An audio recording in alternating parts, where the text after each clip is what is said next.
Sobat pernah nggak udah invest di saham suatu perusahaan, tiba-tiba kondisi keuangannya bermasalah dan harga sahamnya langsung anjlok? Nyesel? Pasti kan? Tapi sebenarnya ada cara loh untuk menghindari situasi ini sebelum terlambat. Kita kupas tuntas yuk.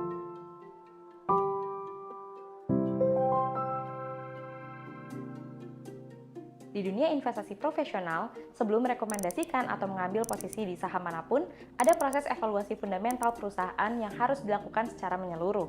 Proses ini bukan sekedar lihat laporan keuangan atau baca ringkas di aplikasi saham aja, jauh lebih dalam dari itu. Yang pertama yang harus dicermati adalah struktur modal perusahaan.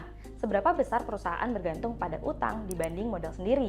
Debt to equity rasio yang terlalu tinggi bisa jadi sinyal bahaya, terutama ketika suku bunga sedang naik seperti kondisi beberapa waktu terakhir.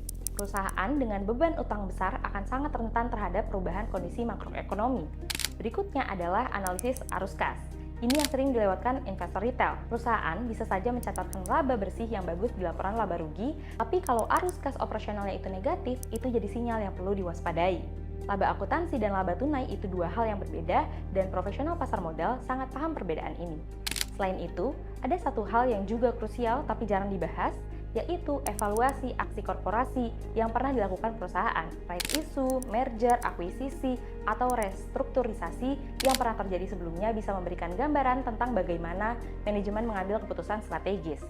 Apakah aksi korporasi sebelumnya berhasil mencetakkan nilai bagi pemegang saham atau justru sebaliknya?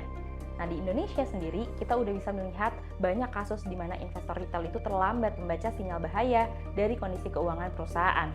Mulai dari kasus perusahaan yang tiba-tiba gagal bayar obligasi, perusahaan yang melakukan right issue berulang kali tanpa perbaikan fundamental yang jelas, hingga perusahaan yang akhirnya delisting dari bursa.